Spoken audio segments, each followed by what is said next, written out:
This is poetry from Poetic G. Reality. This is real. One time. Check it. Since when was time ever meant to be wasted? Time that Good evening, ladies and gentlemen. I am King George. I am owner of T.Y.I Productions. I'm the curator of Black 31 magazine. Here I'm with another special guest from the community.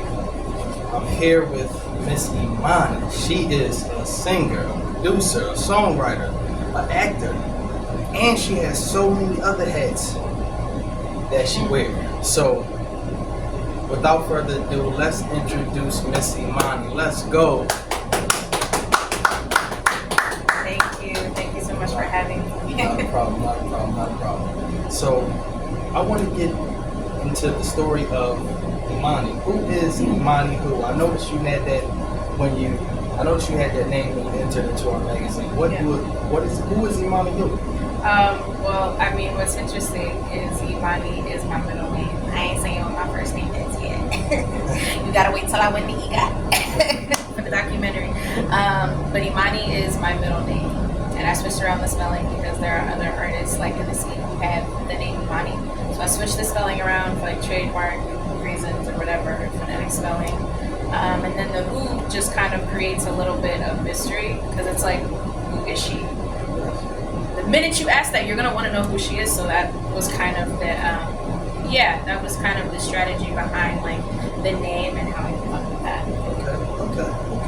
I like that. Yeah. Now I want to know, what was it like for you growing up? What was it like for Emahni Who growing up? As far as like what led me to create stuff. Absolutely. I think just kind of like I was when I was talking to your wife a few minutes ago. Like I grew up watching and like listening to like Alina and Destiny's Child and TLC, and I would like really pay attention to the videos and like the dancing, and I'm like, I want to do this. And then like I watched The Wizard of Oz and Chicago, which are like two of my favorite musicals, and I've always wanted to sing, dance, and act. Like that's always been what I wanted to do, and I do all three plus everything else. And I always knew that I wanted to do, everything. And so I started out, like I took dance classes on and off, I think when I was young, just like recreational stuff. Yes. And then I started out as a musician. So I started playing the violin when I was 9. And I was doing that like somewhat on a competitive level, and that was gonna be my thing. And then and then I switched to being a vocalist and a singer, which is how you originally met me. Yes. And I was a recording artist, and I released a couple EPs. And I still love writing songs. I still write songs, but I felt like something was still missing, and I didn't want to be just limited to one thing. Like I'm not gonna lie, I like to be the boss. I like to be in charge. I like to tell stories. I like to create within the realm of everything that I do, because I do everything. I'm not gonna limit me to one thing. So I think within the last year, I finally came to the realization that I was always meant to be an actor. Like I was always meant to be an actor, and that's like where I am now. And as of late, I'm writing a musical. So I respect it. Now, how good is that musical release for you? What does that musical release mean for you? like as a musician or me writing? Yes, as a musician. I think,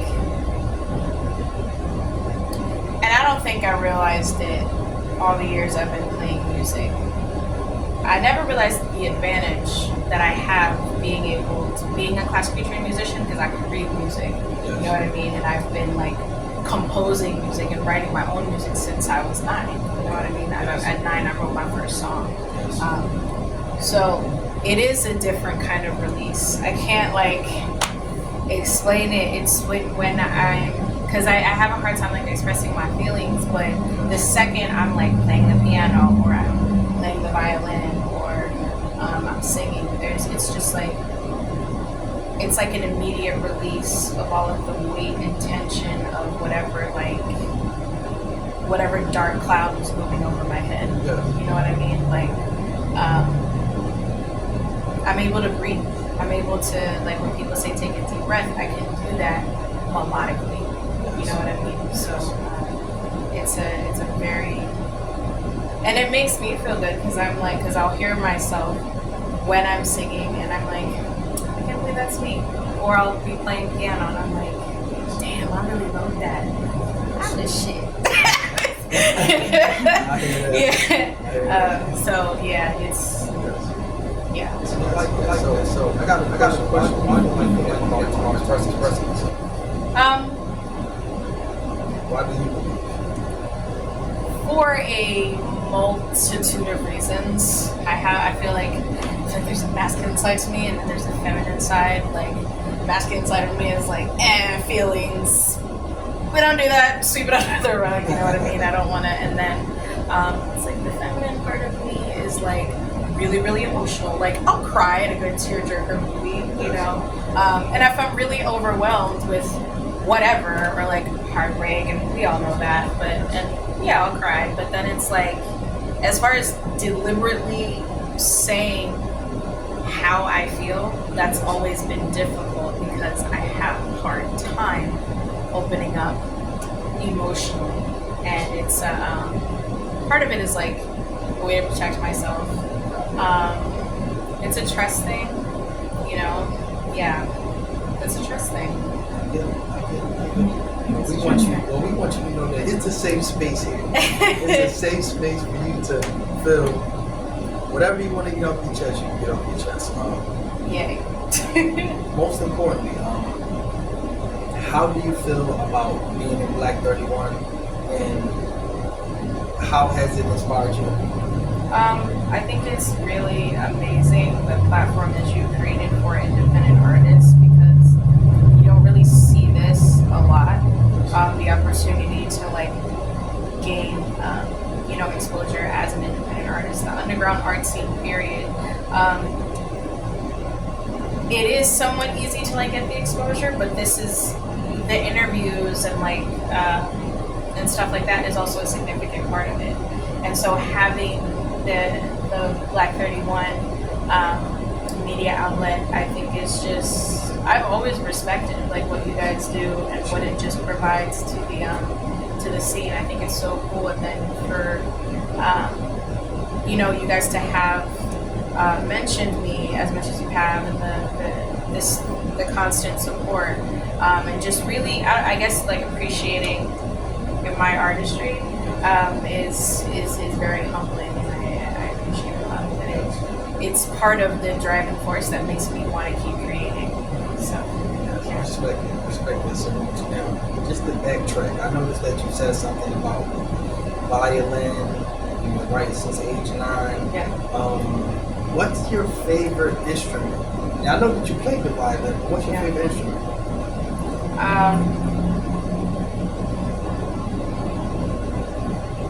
Yeah, I would probably have, like, I love playing piano. And I haven't played the violin in such a long time. I do miss it, and I kind of want to get back into it, but it's really hard to like decide between violin and piano because as a producer, all my beats consist of strings, you know. So when you hear the strings, you know it's a beat that was made by me.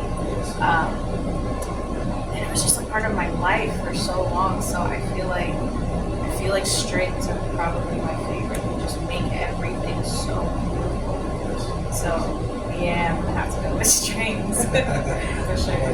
Because piano is actually a percussion instrument. So I like that. yes. I see that you stepped out to poetry. I did. Now, what inspired you to step out into poetry world? We have inspired you right now.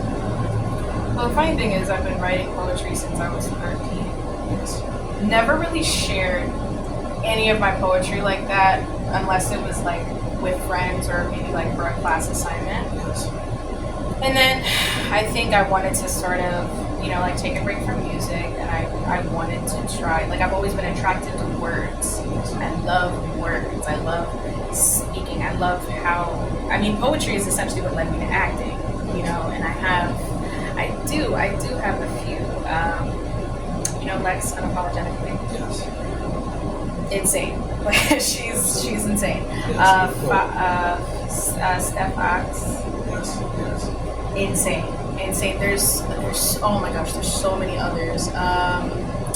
Lady Siren, her husband, Bars, Poet Bull,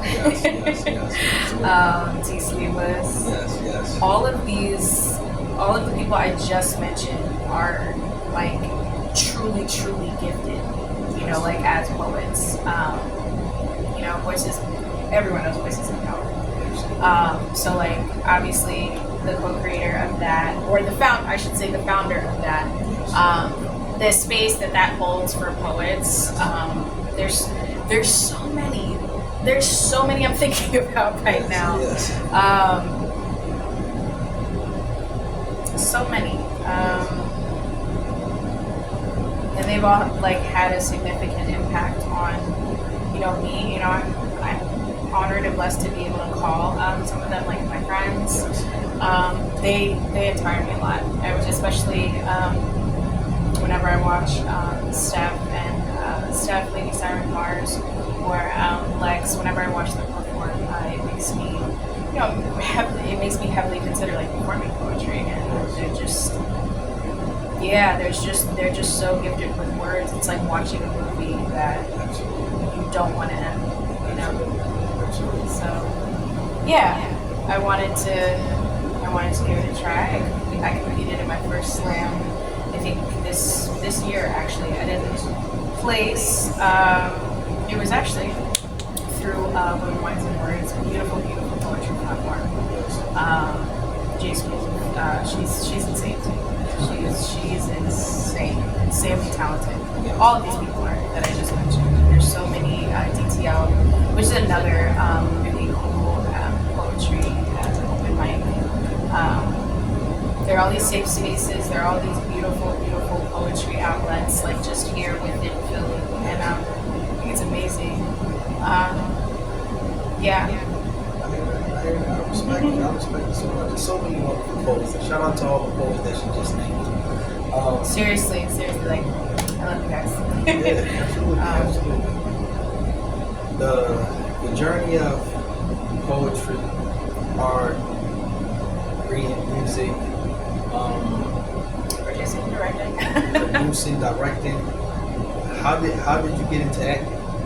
I always did, and I think once I had like immersed myself in music, acting was put on the back burner. No one really knew that I did, right? I would watch certain movies, I would watch certain shows, and I would imitate things that the characters would do. But this was stuff that I did like behind closed doors when no one was watching. Like no one knew I was an actress, just like no one knew I was a poet until I became a poet.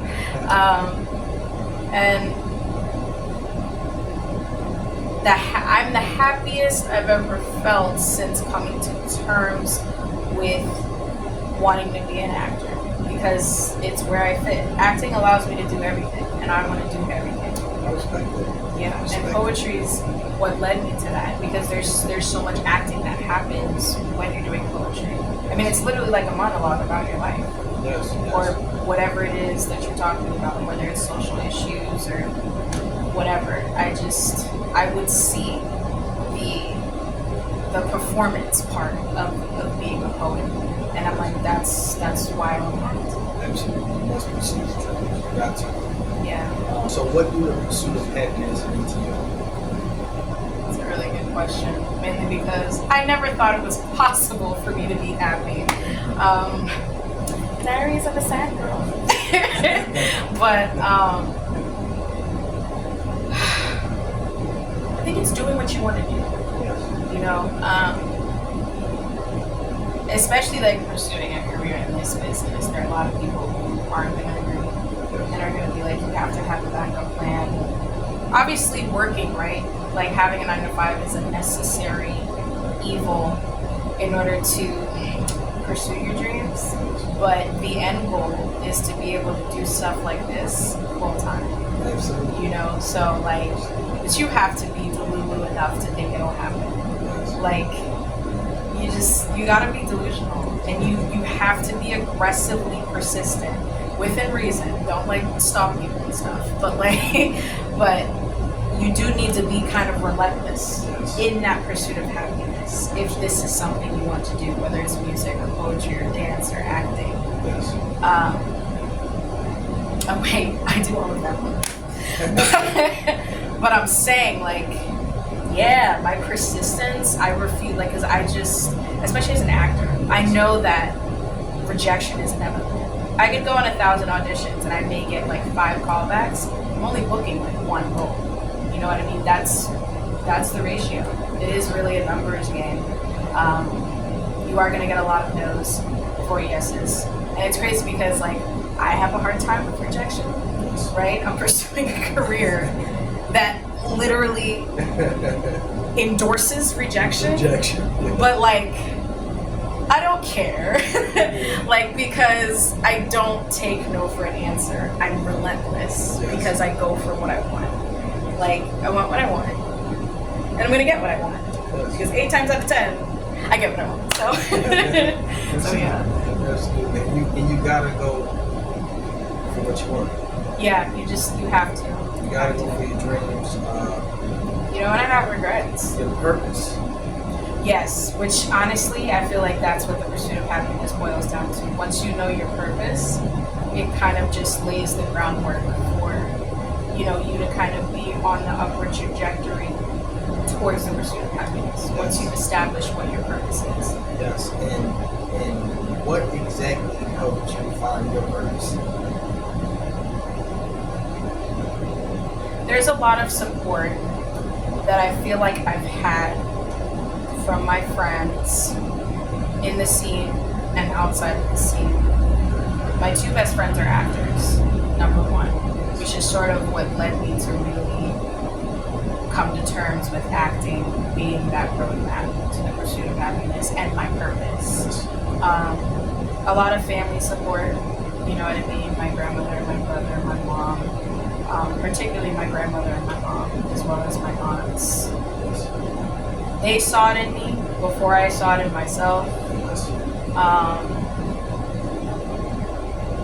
Them constantly reiterating along with my friends, and obviously the people I just mentioned in the poetry scene, them just the constant reassurance, like, you know, Emahni, you are very talented, and I do see you being successful. It's just the constant pouring into me. Even when I was just ready to be like, I don't want to do this anymore, I had to find my purpose. You know what I mean? Like, I love music, and I love recording music, but solely being a recording artist wasn't, that wasn't it. It's not what made things click for me. I saw the light, and I saw a chance at actually being happy once I decided to pursue acting. So, yeah, and I watched Hamilton, and I'm like, oh, I'm so ready to musical. I've written a book, I've written poems, I've written songs, now I need to write a musical. It's time people see what I can do. Yes, absolutely. Yeah. And I don't know if you're prepared for this, but we would love to hear a piece of poetry from you. Well, I guess I could read one from my book. Absolutely. Which a few people have bought, and I'm so grateful. Yes, and introduce your book to everybody. Yes, pardon my French, but yes, it is called the Fuck You series, inspired by all of my relationship failures. Yeah, everybody know how that go. And since I couldn't be a G about it and handle shit myself, I wrote the Fuck You series because I definitely was trying to handle it myself, but I like my freedom, so yeah. But yeah, it's the first book I've ever written. I released it January 2nd of this year. It's $25, and it's my baby.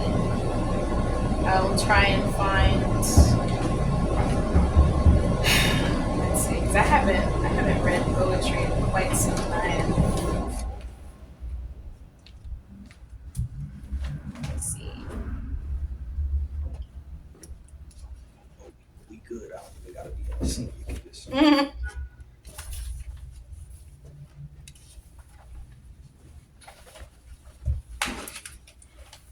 There was one. It was like kind of a haiku, but not. I know it's more than 17 syllables, but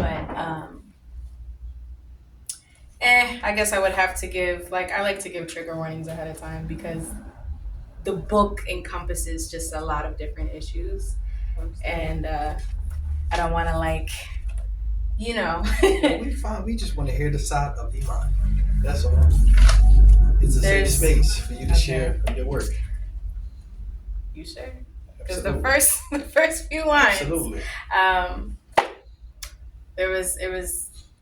It's a quote, and it's a poem within a quote, and it's like, falling in love with you was like attempting to kill myself and failing. You make me wish I would have succeeded. That's yeah. No problem. That was like the inch. That's like an intro, and it's in the book to like one of many poems, and each poem is a different guy's name. So like, yeah. No problem. Trying to find. I know I got it. I'll just read like as I go, different like quotes that are poems leading into an eventual poem. Where the hell were you? I needed you. You were supposed to love me. I guess you just loved watching me suffer, as long as no one else was making me happy. Let me see. Because you won't feed me, so I called. No answer. I called again. I guess after the 16th ring, you let the agony subside. For just a few short minutes, the club music and distinct chatter fell silent. I tell you I love you. You don't say it back. I knew you didn't feel the same way. Not like I did. When I said I love you, it was a cry for help. I haven't showered in days. It hurts to go to the bathroom. And leaving my bed always makes me feel like I'm rising from the dead. When you said I love you, it was just to get me off the phone. I know getting fucked up at the club was more important than saving our relationship. You make me so sad. Would killing myself even mean anything to you? Or would you just show up at the funeral with that bitch from the club you thought about cheating on me with? You know, we had just gotten back together. You fought so hard to get me back. And now I just want my life back. Before I met you, I hate you. And that was that poem. That was a poem. That was a poem, bro. Trigger warning. You know, we covered suicide and depression, so just putting it out there. It's mental health is a thing. It's a thing. I apologize for the sadness. Listen, we respect it so much. We encourage people to come on this platform and share truly who they are. So yeah, we don't discriminate. We don't judge. I just encourage you to share your story because these are the type of platforms that people need to hear these stories. Yeah. There's so many young girls that's going through that may have been through the same thing that you've been through, right? And so many people that you can inspire and help. I hope so. That's why I think that's something I've always kept in mind, which is part of why finding my purpose was so important, is because that's how I've always wanted to help people, is with my art. I've always wanted to move, touch, and heal people with my art. Yes. You know, and in regards to mental health, especially within the Black community, yeah, I do feel like it needs to be talked about. Yes. So, of course, you know, we do give our trigger warnings and stuff like that, but sometimes with poetry, you're going to get the raw, uncut truth of, you know, what it is that some of us have been through. You know what I mean? And that's what the Fuck You series was and is for me. Like, I've been able to heal from a lot of what I wrote about in this book. Had I not, you know, healed from a lot of this stuff, I would not have been able to write the book. Yes. You know? So, healing is important, Yes. right? And therapy and all of those great things, especially when you have a good therapist. Yes. Which I do, and I'm not ashamed to say that. Yes. It's a thing. And mental health has to be taken into account, not just, you know, as a normal human being, but especially as a normal human being, and you're pursuing a career in entertainment. Yeah, so You know? so poetry is a part of your therapeutic journey also. Yes, Yes. yes, Okay. it is. Okay. Absolutely, absolutely.